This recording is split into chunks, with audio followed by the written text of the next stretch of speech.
17 mai 1945, 03h47. Le détroit de Formose luisait sous une fausse aube, alors que 8 A-26 Invader descendaient à travers l'obscurité, volant à 250 pieds au-dessus des vagues. L'appareil de tête, piloté par le lieutenant-colonel Raymond Hutchcraft, portait une configuration d'armement que la marine impériale japonaise n'avait jamais rencontré 8 mitrailleuses Browning de calibre. 50 concentrées dans un nez plein, capable de délivrer 800 projectiles par seconde sur un même point d'impact. En quelques minutes, le destroyer Hatakaz deviendrait le premier navire de guerre japonais littéralement scié en deux par le seul feu d'un avion. Ce que les Japonais appelleraient bientôt la scie du diable, allait réécrire les règles du combat naval aérien durant les derniers mois de la guerre du Pacifique. L'arme qui révolutionnerait les attaques à basse altitude contre les navires était née d'un accident bureaucratique à Baltimore, dans le Maryland, 18 mois plus tôt. Le 12 novembre 1943, l'usine de modification de la société Douglas Aircraft Company à Harbor Field reçut 2 ordres contradictoires émanant de 2 commandements différents de l'armée de l'air américaine. La 5e Air Force demandait des A-26 à nez vitré pour les bombardements horizontaux, tandis que la 13e Air Force exigeait des versions à nez plein pour l'attaque au sol. L'ingénieur Harold Freedman, chef de l'intégration de l'armement à l'usine de Baltimore, vit dans cette confusion une opportunité. Selon un mémorandum interne de Douglas, daté du 18 novembre 1943, Freedman proposa une configuration de nez radicale qui transformerait le A-26 d'un simple bombardier d'attaque en ce qu'il appela un destroyer volant. Le concept était d'une élégance simple, concentrer la puissance de feu maximale sur la plus petite surface frontale possible. Les avions d'attaque américains traditionnels dispersaient leurs armes dans les ailes et le fuselage. Le B-25H Mitchell portait 14 mitrailleuses de calibre .50 réparties entre le nez, les ailes et les nacelles latérales. Le A-20 Havoc montait 6 canons dans diverses configurations. L'innovation de Freedman consistait à regrouper 8 mitrailleuses Browning M2 de calibre .50 dans un nez plein de seulement 36 pouces de large. L'avantage mathématique était foudroyant. À distance de convergence, les 8 armes pouvaient placer leurs tirs dans un cercle de moins d'1 mètre de diamètre. Les spécifications techniques, consignées dans les rapports du commandement du matériel de l'armée de l'air, révélaient la nature révolutionnaire du dessin. Chaque M2 Browning tirait entre 750 et 850 coups par minute. Synchronisés, les 8 délivraient environ 800 projectiles par seconde, soit 3 kilos de plomb et d'acier, frappant la cible à chaque seconde de tir continu. La charge de munitions atteignait 18 800 cartouches, offrant près de 20 secondes de tir soutenu par arme. Les essais balistiques du département de l'ordonnance, réalisés au champ d'épreuve d'Aberdeen en janvier 1944, montrèrent des capacités de pénétration sans précédent. À 500 yards, le faisceau concentré perforait 6,3 cm d'acier naval. À 200 yards de distance, idéale pour les attaques à basse altitude, la pénétration dépassait 9 cm, de quoi transpercer le blindage des destroyers japonais et même celui des croiseurs légers. Le mécanisme de synchronisation, mis au point par la division armement de General Electric, assurait une cadence parfaite. Selon la documentation technique de GE, le système maintenait une précision de séquence de tir à 0,001 secondes près, empêchant les vibrations harmoniques susceptibles de disloquer l'appareil. La force de recul, générée par 8 canons, tirant simultanément, atteignait 4800 livres, soit l'équivalent de la poussée des moteurs. Les pilotes rapportèrent que l'avion ralentissait visiblement lors de rafales prolongées. Les premiers essais à Eglin Field en Floride, entre février et avril 1944, produisirent des résultats qui stupéfièrent le commandement de l'armée de l'air. Le rapport du capitaine d'essai, Donald Kirkwood, daté du 23 mars 1944, décrivait des passes de tir contre un destroyer désarmé, ancré dans la baie de Choctawhatchee à 250 pieds d'altitude et 280 Glandiland par, Une rafale de 3 secondes, à 400 yards, infligea 147 impacts, formant un motif de 2,5 Mecatla, 3,6 mètres, sur la superstructure du navire. 17 projectiles traversèrent entièrement la coque. La passerelle fut anéantie. Des incendies ravagèrent les compartiments intérieurs lorsque les balles incendiaires enflammèrent le carburant et les circuits hydrauliques. Le général George Kenney, commandant de la 5e Air Force dans le Pacifique Sud-Ouest, reçut les résultats des essais d'Eglin en avril 1944. Sa réaction consignée dans une correspondance officielle adressée au général Henry Arnold, chef d'état-major de l'armée de l'air, fut immédiate. Demandez livraison prioritaire de 50 A-26 à nez plein de 8 canons. Cette arme va révolutionner notre capacité anti-navire. Les premiers A-26B opérationnels à 8 canons arrivèrent à Nadzab en Nouvelle-Guinée en septembre 1944. Le 3e groupe de bombardement 13e escadron reçut 12 appareils pour évaluation au combat. Le commandant d'escadron, le major Thomas Kellerman, comprit aussitôt les implications tactiques selon son rapport d'opération du 28 septembre 1944.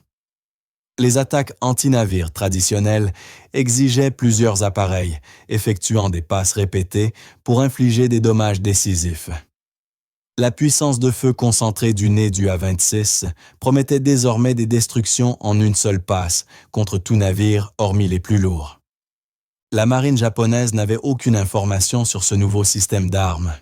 Les communications interceptées et déchiffrées par les cryptographes alliés révélèrent que la doctrine navale japonaise anticipait encore des attaques menées par des B-25 ou A-20 à armement dispersé.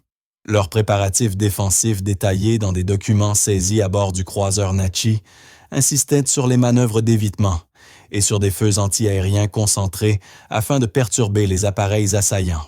Ce que les commandants japonais ne comprirent pas, c'est que le montage de nez du A-26 supprimait le besoin de précision.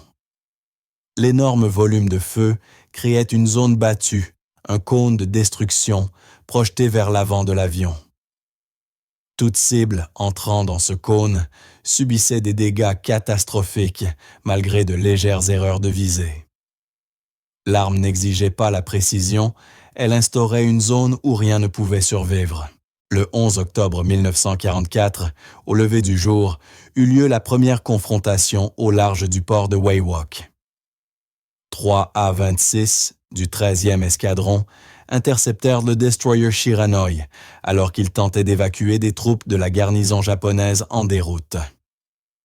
L'appareil du lieutenant Harold Grayson lança l'attaque depuis 300 pieds d'altitude, abordant le navire par le travers bâbord à 290 mètres péage. Son rapport de combat déposé à Nadzab le 12 octobre 1944 décrivit l'engagement avec une précision clinique. Ouverture du feu à 600 yards. Impact immédiat le long de la ligne de flottaison. Poursuite du tir jusqu'à 200 yards. Superstructure du destroyer se désintégrant sous le feu concentré. Observer des explosions secondaires. Navire prenant une forte gîte sur bâbord lors de notre passage en survol. Le Shiranui coula en 4 minutes. Les photos de reconnaissance prises après la frappe montrèrent le bâtiment brisé, au milieu sa superstructure entièrement détruite. Des survivants japonais, récupérés par les forces alliées, rapportèrent que la passerelle avait été effacée. Dès les premières secondes de tir, le capitaine et tout le personnel de passerelle furent tués instantanément. Les locaux-machines furent inondés par des centaines de perforations sous la ligne de flottaison. La révolution tactique consécutive à la destruction du Shiranui transforma en profondeur les opérations navales japonaises dans le sud-ouest du Pacifique. Les communications de la marine impériale japonaise, interceptées par la Fleet Radio Unit Pacific, révélèrent une panique croissante à mesure que les rapports sur la nouvelle arme américaine se propageaient dans la chaîne de commandement. Le 3 novembre 1944, à 08h20, l'état-major de la flotte combinée transmit la directive tactique d'urgence 447 à toutes les unités opérant au sud de Formose. Le message déchiffré conservé dans les archives de la National Security Agency, exposait la détresse japonaise. Des avions américains, équipés d'un armement concentré dans le nez, détruiseront des navires de guerre en une seule attaque. Tous les bâtiments maintiendront une dispersion maximale. Évitez l'engagement avec ces appareils autant que possible. Feux anti-aériens, concentrés essentiels lorsque l'engagement est inévitable. Cette directive constituait un renversement total de la doctrine navale japonaise depuis 3 ans. Les bâtiments engageaient agressivement l'aviation américaine, comptant sur une DCA lourde et des structures blindées pour survivre. On leur ordonnait désormais de fuir devant des bimoteurs, une défaite psychologique, avant même le déploiement complet de l'arme. Le vice-amiral Shigeru Fukenome, commandant les forces navales japonaises aux Philippines, en saisit aussitôt la portée. Son évaluation retrouvée dans des documents capturés à Manille en février 1945 reconnaissait la crise. Les Américains ont atteint une concentration de puissance de feu qui annule nos avantages de blindage. Un seul avion possède désormais une capacité destructive qui exigeait auparavant des attaques au niveau de l'escadron. Nos destroyers et croiseurs légers ne peuvent survivre à l'engagement. La réalité mathématique confirmait ce constat. Les attaques aériennes classiques nécessitaient des appareils multiples et des passes répétées pour accumuler assez d'impact. Les navires japonais pouvaient manœuvrer entre les passes réparées et maintenir la DCA. La puissance de feu concentrée du A-26 comprimait toute la séquence d'attaque en quelques secondes. Acquisition, engagement, destruction, plus vite que ne pouvait réagir un équipage japonais. En décembre 1944, le déploiement des variantes A-26 à 8 canons s'étendit dans tout le théâtre du Pacifique. Le 319e Bomb Group reçut 18 appareils à Clarkfield, Philippines. Le 417e Bomb Group en déploya 12 à Tacloban-Lee. Chaque unité développa des tactiques exploitant les caractéristiques uniques de l'arme.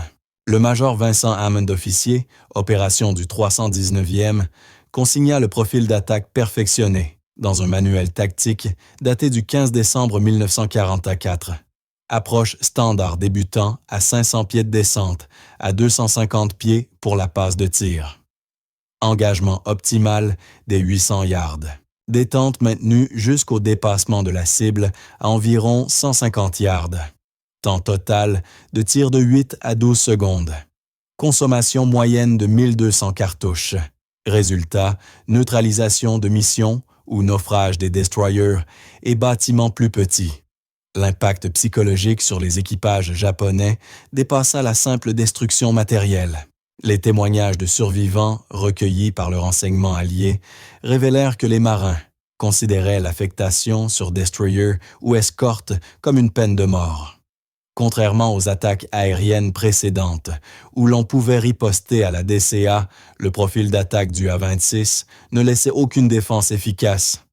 L'avion surgissait, tirait, s'éloignait, avant que les servants puissent le l'accrocher. Le 17 janvier 1945, la bataille du détroit de Formose démontra l'impact stratégique de l'arme. Un convoi japonais, composé de 4 destroyers, 6 transports et 2 pétroliers, tenta de ravitailler des garnisons de Formose sous couvert de l'obscurité. Le renseignement américain détecta le mouvement par interception radio.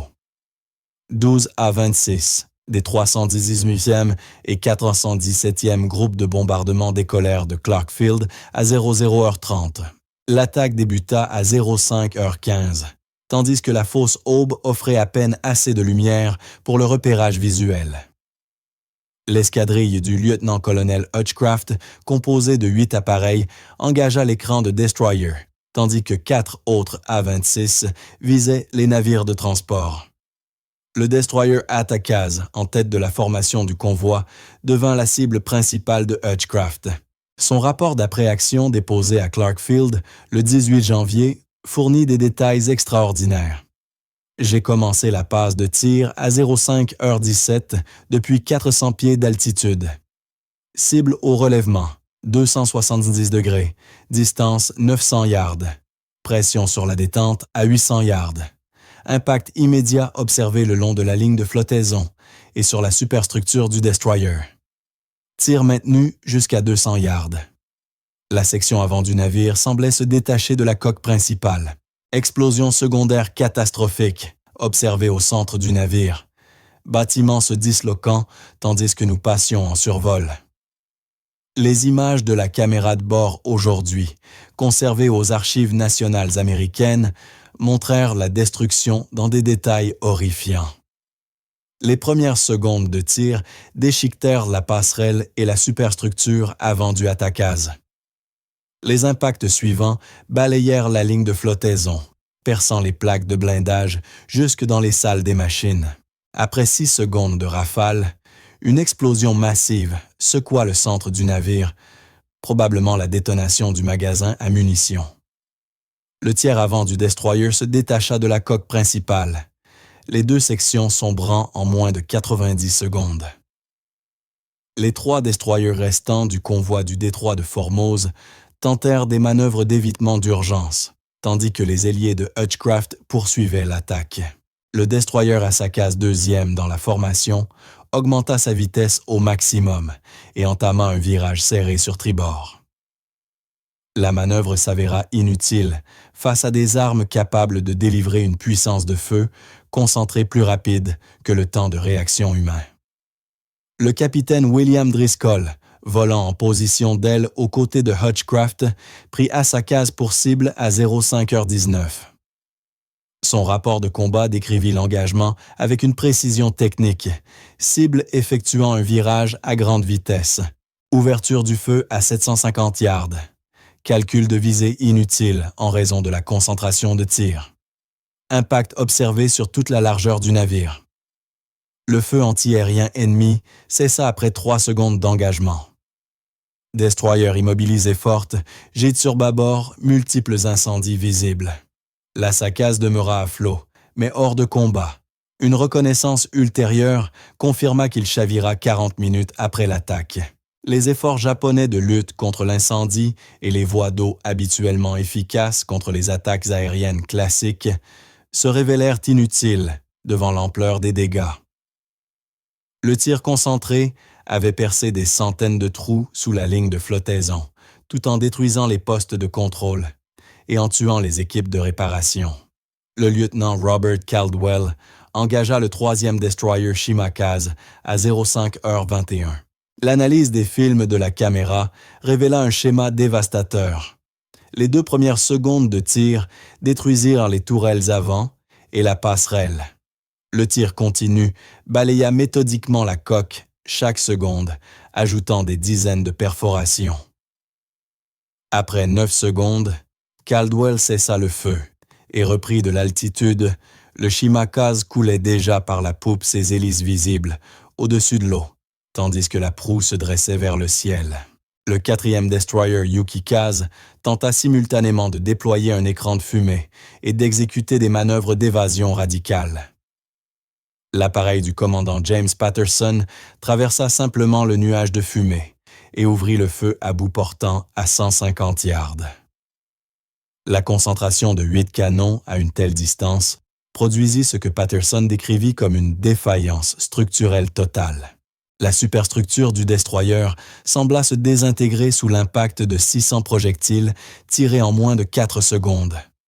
Le Yukikaze se brisa en 2 et sombra en moins de 2 minutes.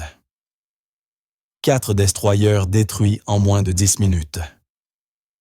Les implications tactiques révolutionnèrent la doctrine anti-navire dans tout le théâtre du Pacifique.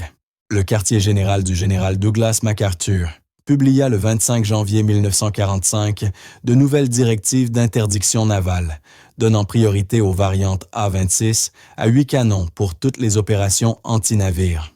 La directive notait qu'un seul A-26 pouvait accomplir ce qui nécessitait auparavant 6 à 8 appareils d'attaque conventionnels. La réponse japonaise demeura inadéquate, malgré des tentatives désespérées de contre-mesures. Des documents saisis à bord du croiseur Ashigara coulé en juin 1945 révélèrent des ordres émis en février 1945 prescrivant de nouvelles tactiques défensives. Les destroyers devaient maintenir une séparation de 100 milliards pour éviter que plusieurs navires soient pris dans une seule attaque. Les opérations de nuit furent privilégiées pour empêcher la visée visuelle. L'équipement de production de fumée reçut la priorité d'installation. Aucune de ces mesures ne fut efficace.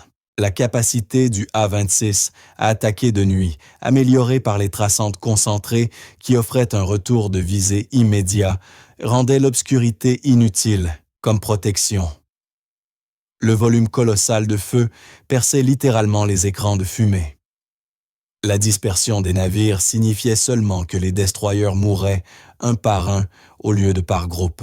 En février 1945, les variantes à 8 canons du A-26 atteignirent un taux de destruction qui stupéfia même les commandants américains.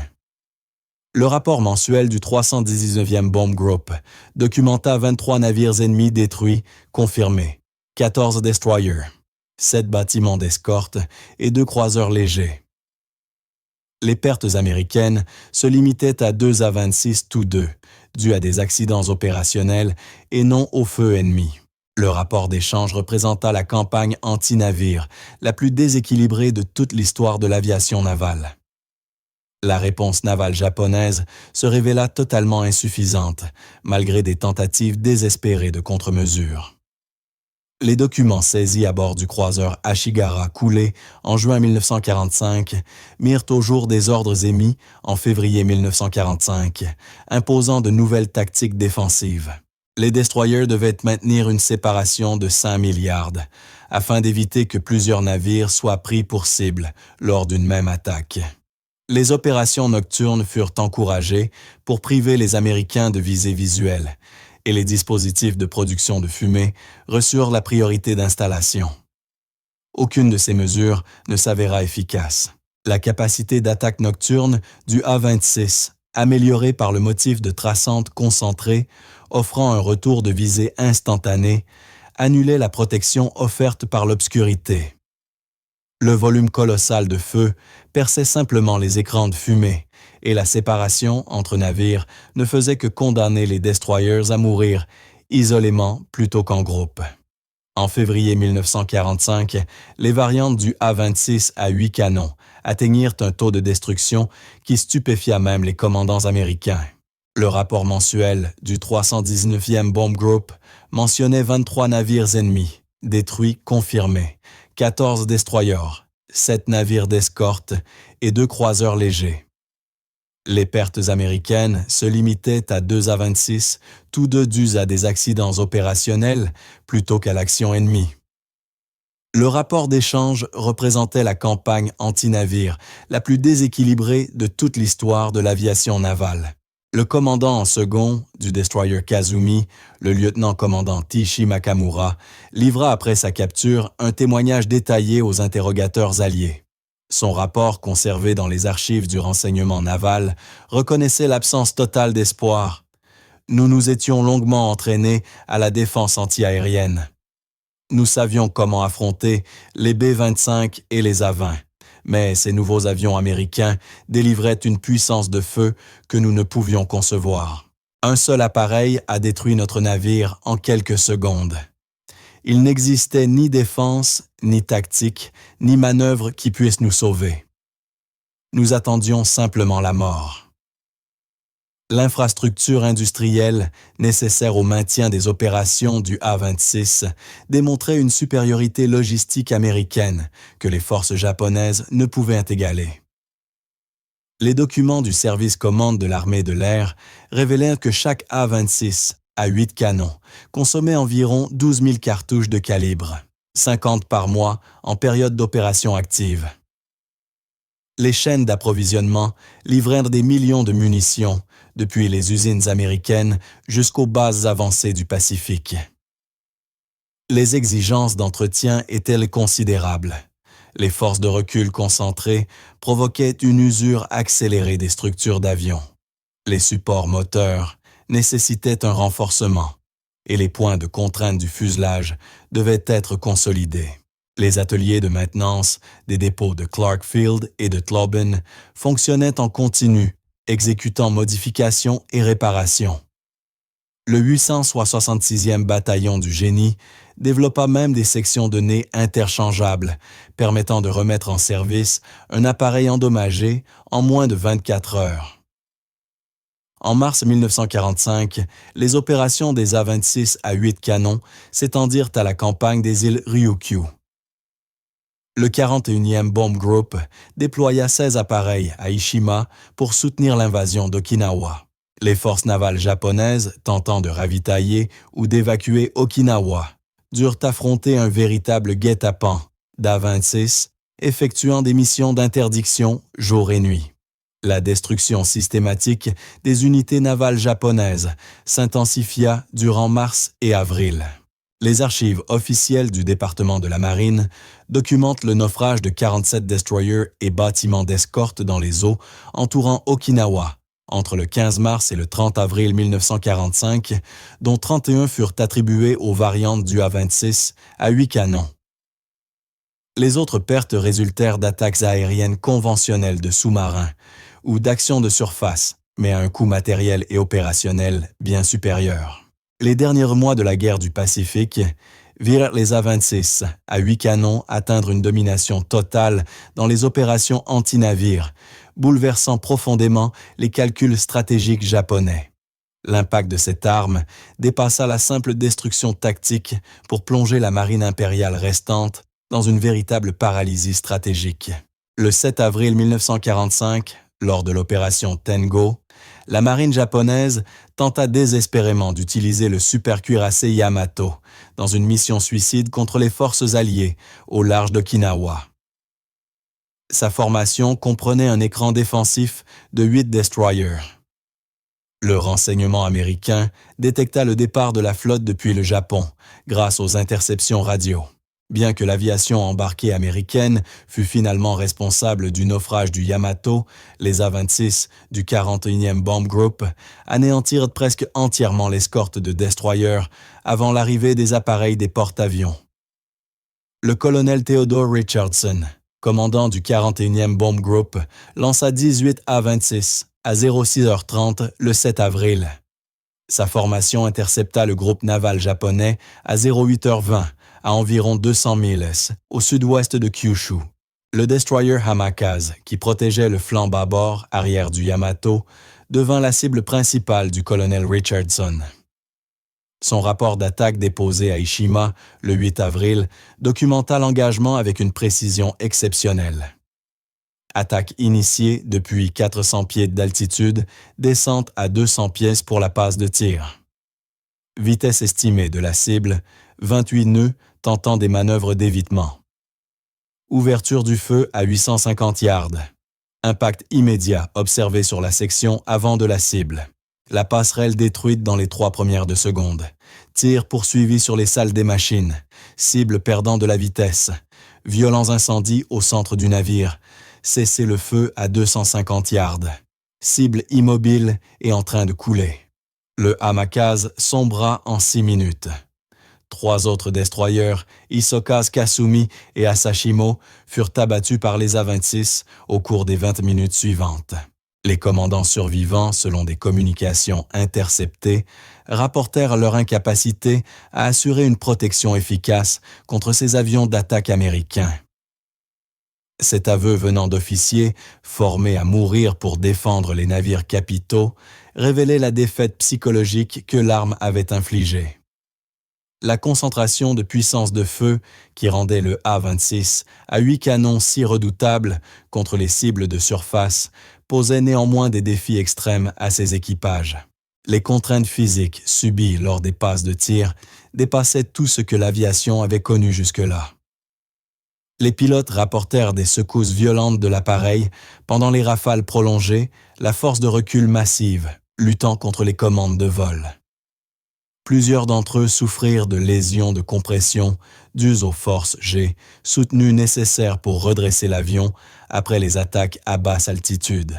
Le médecin de vol, le capitaine Andrew Morrison, documenta ses effets médicaux dans des rapports adressés au service médical de l'armée de l'air en avril 1945. Les pilotes d'A-26 à 8 canons présentèrent des niveaux de stress physiologique plus élevé que les autres équipages de bombardiers. La nature intime des attaques à basse altitude. La vision directe de la destruction des marins ennemis sautant à la mer engendrait un fardeau psychologique comparable à celui des troupes terrestres exposées aux combats rapprochés. Du côté japonais, les documents saisis et les interrogatoires d'après-guerre révélèrent que l'impact de cette arme sur le moral dépassait largement les unités de première ligne. Les écoles navales au Japon eurent de plus en plus de mal à maintenir le moral des recrues lorsqu'elles apprenaient qu'elles serviraient probablement sur des destroyers confrontés à ces avions américains. Certains cadets demandèrent à être transférés dans la marine sous-marine, pourtant considérée comme bien plus dangereuse, estimant que cela valait mieux que de servir sur des bâtiments de surface condamnés. Le vice-amiral Matomo Ugaki, commandant la 5e flotte aérienne, nota dans son journal préservé après la guerre une observation capitale dans son entrée du 15 avril 1945. Nos destroyers ne peuvent survivre face aux avions américains à feu concentré. Un seul appareil américain accomplit désormais ce qui exigeait autrefois des attaques d'escadrons entiers. Nos forces de surface sont neutralisées dans les zones où ces armes opèrent. La mobilité stratégique de la flotte est compromise. En mai 1945, les opérations des A-26 à 8 canons furent étendues aux attaques contre les ports et mouillages japonais. Les cibles en mer étant de plus en plus rares, les variantes à 8 canons frappèrent les navires à l'ancre. Ces attaques démontrèrent que même les bâtiments stationnaires protégés par des batteries antiaériennes terrestres ne pouvaient résister à une telle concentration de feu. L'attaque du port de Kure, le 28 mai 1945, illustra l'efficacité de l'arme contre les cibles ancrées. 12 A-26 du 319e Bomb Group attaquèrent à l'aube, visant des destroyers et navires d'escorte en réparation. Malgré plus de 200 canons antiaériens de différents calibres, la défense fut inefficace. La vitesse élevée et l'approche à basse altitude des A-26 ne laissaient pas aux artilleurs terrestres le temps de viser. Le major Russell Anderson mena l'attaque contre le destroyer Mommy, amarré près des installations principales du port de Kure. Son rapport d'après-action relata « Approche à 50 pieds au-dessus de l'eau vitesse, 310 ml/h. Cible stationnaire, solution de tir optimale. Ouverture du feu à l'hémiliarde. Feu progressant de la proue à la poupe. Destruction totale de la superstructure observée. Explosion secondaire indiquant la détonation du magasin à munitions. Cible fortement inclinée lors de notre passage en survol. » Les reconnaissances post-attaque confirmèrent que le Mommy s'était renversé sur sa coque à son mouillage. 5 autres destroyers et navires d'escorte subirent des dégâts allant de la neutralisation complète à la perte totale. Cette attaque portuaire réussie démontra qu'aucun navire japonais n'était à l'abri, ni les manœuvres en mer ni les ports fortifiés ne pouvaient offrir de protection. Les chiffres de production industrielle soutenant les opérations des A-26 à 8 canons reflétaient une puissance manufacturière américaine hors de portée du Japon. Les registres de production de Douglas Aircraft montrent que 312 appareils annés de 8 canons furent livrés aux unités du Théâtre du Pacifique entre septembre 1944 et août 1945, tandis que la production de munitions de calibre .50 dépassait 180 millions de cartouches durant la même période. L'infrastructure logistique, capable d'acheminer ce matériel jusqu'aux bases avancées, constituait un atout industriel décisif qui fit pencher la campagne aéronavale en faveur des États-Unis. En juin 1945, les tactiques des A-26 atteignirent leur forme ultime avec l'introduction des attaques nocturnes dirigées par radar. Le radar d'interception SCR-720, auparavant utilisé pour les chasseurs de nuit, fut adapté aux missions anti-navires. Ce dispositif pouvait détecter des bâtiments de surface jusqu'à 15 miles de distance, permettant aux A-26 de localiser et d'attaquer des cibles dans l'obscurité totale. La première attaque nocturne dirigée par radar eut lieu le 12 juin 1945. Le lieutenant-colonel Edward Brennan, équipé du radar CR-720, intercepta un convoi japonais, tentant d'évacuer des troupes de la côte chinoise sous le couvert de l'obscurité. Son opérateur radar, le sergent technicien Paul Henderson, détecta le convoi à une distance de 14 milles. Brennan exécuta son profil d'attaque dans une obscurité totale, utilisant uniquement les informations de portée radar pour chronométrer sa passe de tir. Son rapport de combat décrivit une expérience surréaliste. Aucun contact visuel avant l'ouverture du feu à 850 yards. Le tracé des traçantes offrit une référence immédiate pour la visée. Impact observé sur une cible de taille équivalente à un destroyer. Explosion secondaire confirmée en 10 secondes. Cible perdant de la vitesse. Violents incendies au centre du navire. Cessez le feu à 250 yards. Cible immobile et en train de couler. L'avènement des attaques nocturnes dirigées par radar élimina le dernier refuge tactique des forces navales japonaises. L'obscurité qui avait autrefois offert une certaine protection devint désormais sans importance. Les commandants de la marine impériale se retrouvèrent confrontés à une arme capable de les trouver et de les détruire, quelle que soit la visibilité, la météo ou l'heure du jour. Les dernières semaines de la guerre du Pacifique démontrèrent la domination tactique absolue, atteinte par les variantes du A-26 à 8 canons sur les forces navales japonaises. En juillet 1945, la marine impériale japonaise avait pratiquement cessé toute opération de surface dans les zones où ces appareils intervenaient. L'arme avait accompli en quelques mois ce que 3 années d'attaques navales et aériennes traditionnelles n'avaient pu réussir, l'élimination fonctionnelle des destroyers et des navires d'escorte japonais. Une analyse statistique compilée par l'United States Strategic Bombing Survey en septembre 1945 quantifia l'impact de l'arme entre septembre 1944 et août 1945. Les A-26 à 8 canons participèrent à la destruction ou à la neutralisation de 127 navires de guerre japonais, 68 destroyers, 43 bâtiments d'escorte, 12 croiseurs légers et 4 croiseurs lourds. Les pertes aériennes totalisèrent 11 A-26, dont seulement 3 attribués à l'action ennemie, les autres à des accidents opérationnels. Le rapport d'échange dépassait 40 contre 1, un chiffre sans précédent dans l'histoire de la guerre navale. Le calcul économique fut tout aussi dévastateur pour le Japon. Chaque destroyer représentait environ 18 mois de construction et des ressources équivalentes à la fabrication de 60 avions de chasse. La capacité du A-26 à détruire ces navires en quelques secondes de combat créait un rapport économique que le Japon ne pouvait soutenir. L'industrie américaine pouvait remplacer un A-26 perdu en quelques semaines, tandis que le Japon, en 1945, était incapable de remplacer ses destroyers détruits. Les documents de planification navale japonaise capturés révélèrent la paralysie stratégique que cette arme avait provoquée.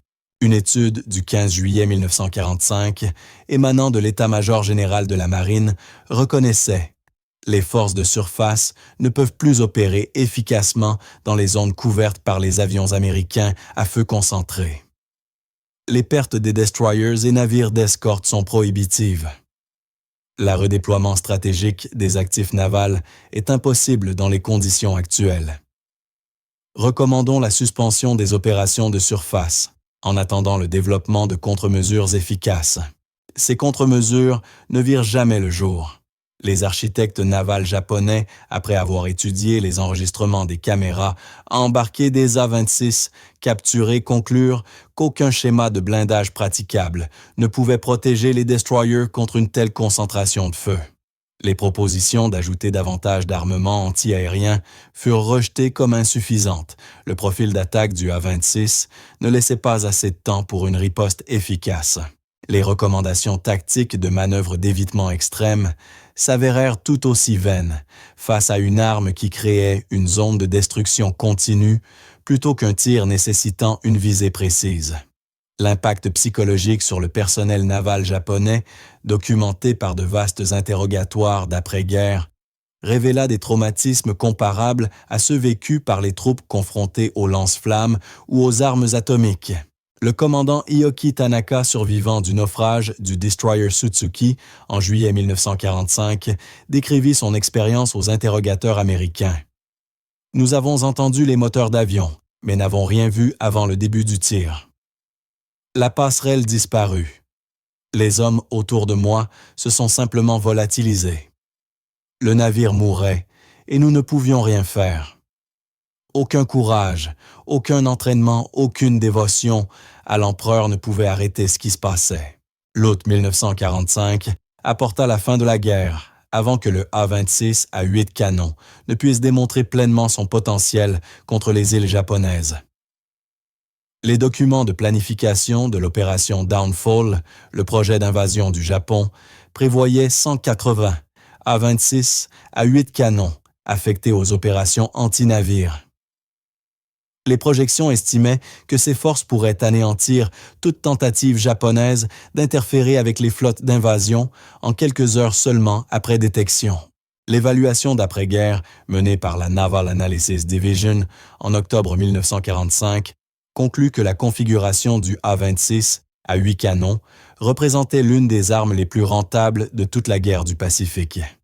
Le rapport calcula que les méthodes conventionnelles pour détruire 127 navires auraient nécessité environ 3800 sorties aériennes et une perte estimée à 95 appareils. Les A-26 atteignirent le même résultat, avec 890 sorties et 11 pertes. Le général Carl Spaatz, commandant des forces aériennes stratégiques américaines dans le Pacifique, écrivit dans son rapport final de guerre: le A-26 à 8 canons a prouvé de manière décisive que la concentration de la puissance de feu pouvait assurer la supériorité aérienne sur les forces navales ennemies.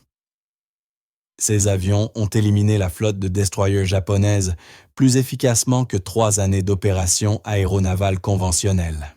Cette arme a représenté une révolution dans la guerre anti-navire. Le coût humain, bien que considérablement moindre pour les forces américaines que celui qu'auraient exigé les tactiques classiques, laissa néanmoins une empreinte durable sur ceux qui l'avaient employé. Les vétérans des escadrons de A-26 à 8 canons rapportèrent dans les années d'après-guerre des troubles psychologiques récurrents. La violence intime des attaques à basse altitude, voir les marins ennemis sauter de navires en flammes, assister aux effets catastrophiques d'un feu concentré, laissa chez beaucoup d'équipages une empreinte durable. L'héritage du A-26 à 8 canons s'étendit bien au-delà de la Seconde Guerre mondiale. La guerre de Corée vit une utilisation limitée de configurations similaires, tandis que le développement des gunships de l'ère vietnamienne traçait une filiation directe avec le concept de puissance de feu concentrée. La doctrine moderne de l'appui aérien rapproché continue d'invoquer le même principe. La concentration maximale de puissance de feu produit l'effet maximal avec une exposition minimale. Le Musée national de l'armée de l'air des États-Unis conserve aujourd'hui un A-26B avec sa configuration d'origine à 8 canons dans le nez. La plaque explicative indique « Cette configuration révolutionna la guerre anti-navire en 1945. Sa puissance de feu concentrée pouvait détruire un navire de guerre ennemi en quelques secondes, modifiant fondamentalement l'équilibre naval dans le Pacifique. Les musées navals japonais, dont celui d'Adajima, ancien site de l'Académie navale impériale, reconnaissent également l'impact de cette arme dans leurs expositions consacrées à la guerre du Pacifique. Les panneaux d'exposition y soulignent que l'armement concentré du A-26 rendit obsolètes les tactiques des destroyers japonais, développés pendant des décennies, contribuant à l'effondrement rapide de la résistance navale durant la dernière année du conflit. Les réunions annuelles des 318e, 417e et 40e groupes de bombardement se poursuivirent jusque dans les années 1990, réunissant les vétérans ayant servi à bord de ces avions. Leurs témoignages enregistrés, conservés dans le Veterans History Project de la Bibliothèque du Congrès, mêlent fierté et chagrin, la fierté d'avoir employé une arme décisive et la douleur d'avoir vu la destruction qu'elle causait. Un pilote souhaitant rester anonyme déclara « Nous avons sauvé des vies américaines en utilisant cette arme. Je le sais. Mais je vois encore ces navires se disloquer ces hommes dans l'eau. C'était nécessaire. C'était horrible. Les deux choses sont vraies. » L'évaluation finale doit reconnaître à la fois l'efficacité militaire décisive de cette arme et son coût humain. La configuration du A-26 à 8 canons démontra que la capacité industrielle alliée à une conception d'armement innovante pouvait créer une domination tactique, raccourcissant les conflits et réduisant les pertes pour la force qui l'utilisait. Mais elle infligea aussi une forme de destruction qui traumatisa autant ceux qui l'avaient employée que ceux qui l'avaient subi.